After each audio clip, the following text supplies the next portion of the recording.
Hello chess friends! In this video chess lesson we will talk about domination. We will see a couple of examples in which one or more pieces of the stronger side will dominate one or more opponent's pieces. If you missed to see some of my previous lessons about queen endgames, take a look information about that in the right upper corner. In this position it is white on the move, white is a pawn up and white wants to win this game. Let's see what should white do here. White can capture this pawn on h2 now, but if this happens, then black has enough time to capture the knight on d4. And now, after a6, what black has to do is just to control a7 square with his bishop. Since now white's king is on h2, we have bishop f4 check, and then bishop b8, and after king g4, a7 square is controlled. What we have to do is just to take control of some of the squares in front of white's pawn on f-file with our king. We can do that by playing king e5 followed by king f6, and now after, for example, f4, just king f6, and the game is completely drawn. So the question is then how to win this game. So in this position, if it would be, for example, black on the move, we have a chance to find solution much easier. Let's see what could black do if he's on the move. Well, if black wants to play somewhere with his king, either capturing the knight on d4 or playing any other move with his king, then he will not be able to stop a6 pawn anymore. For example, after king takes d4, then just a6 and pawn will easily promote. But if king goes to d6, then knight f5 will be knight fork. So king has no moves. If we take a closer look now about possible bishop moves, we will see that bishop is a dark squared bishop, black king stands on a dark square, and white's knight stands on a dark square as well.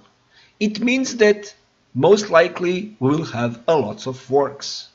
And if you take a closer look to this position, you can see that there is no any available move for black's bishop without being immediately lost.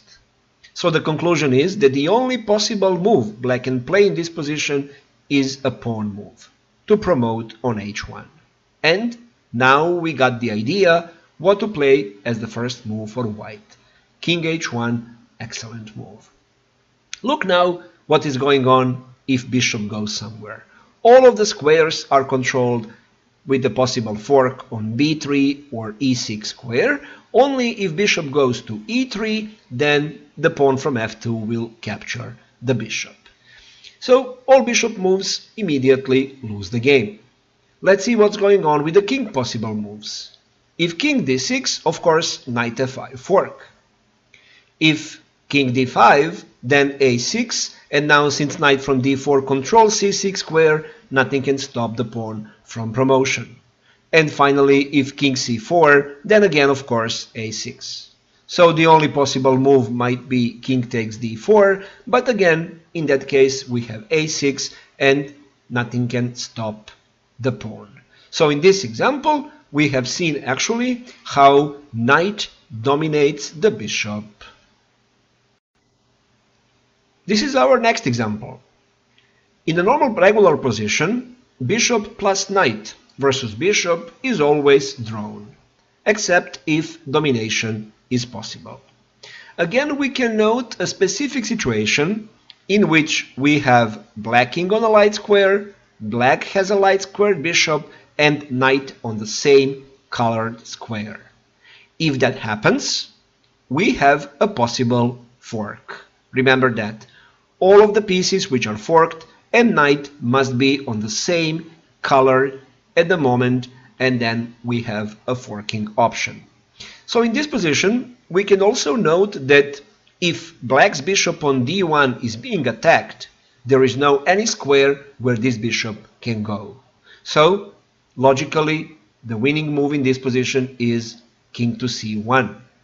If we play, for example, knight f2 or any other move which will destroy this great domination option, now bishop will simply go to e2, and whatever is played on the next move, black king will step on a dark square, then we don't have any more options for fork, and the game is immediately drawn.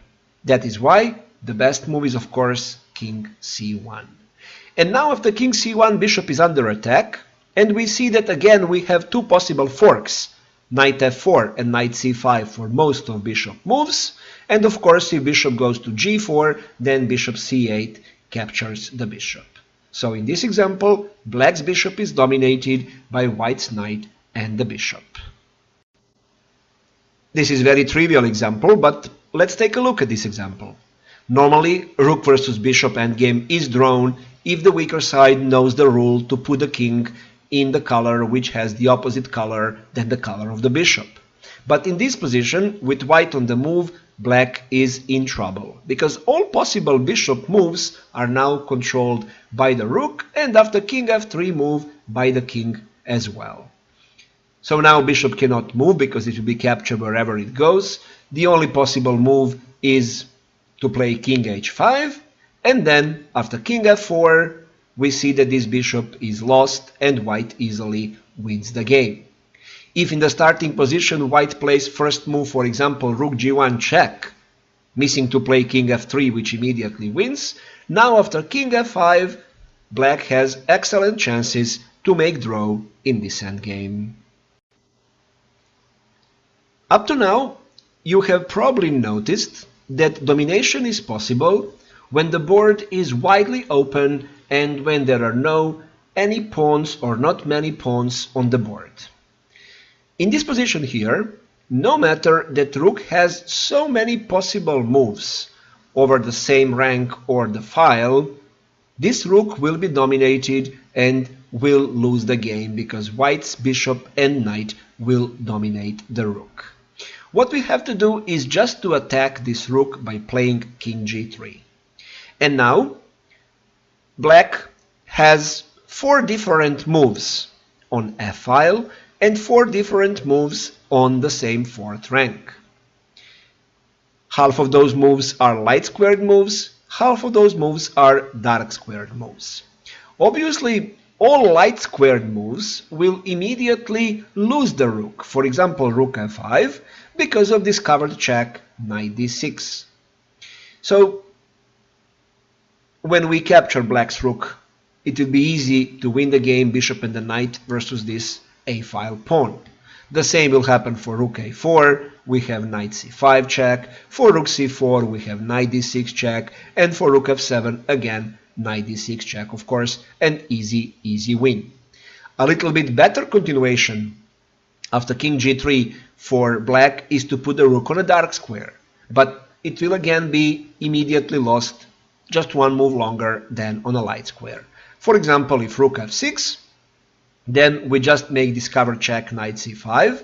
We force black king to step on a dark square, rook is already on a dark square, and knight is on a dark square, so fork comes as a next move in a forced way.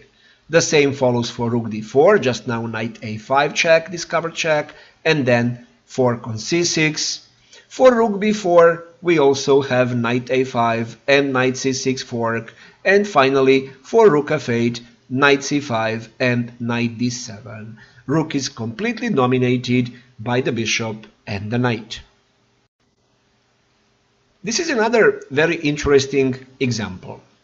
No matter who is on the move in this position, black loses the game. If it is white on the move, white will just make check f3 with his pawn, and then black king has only 2 available squares, d3 and f5. Wherever it goes comes the fork in the next move. It is a little bit more complicated if it is black on the move.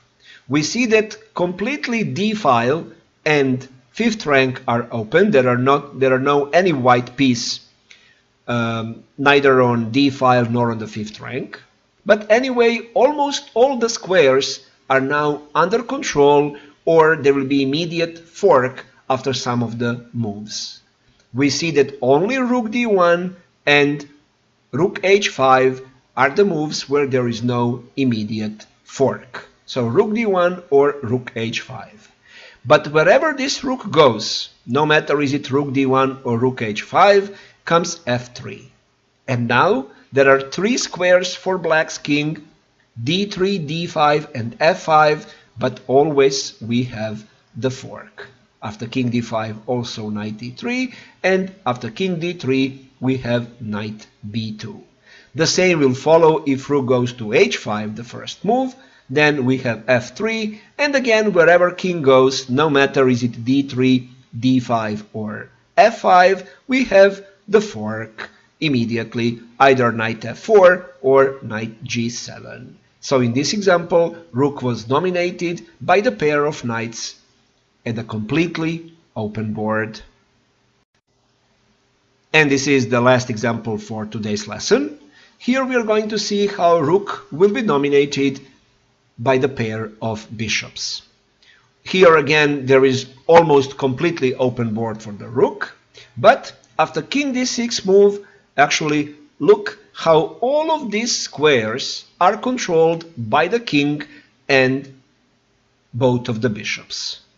So there is only one possible move which doesn't lose rook immediately, rook c5. And after rook c5, now it will be wrong to make check bishop e8, because king c4, and after bishop f7, king d4, and now there is no domination anymore, and great chance for black, of course, not to lose this game. But after rook c5, the move which wins the game is bishop d3 check.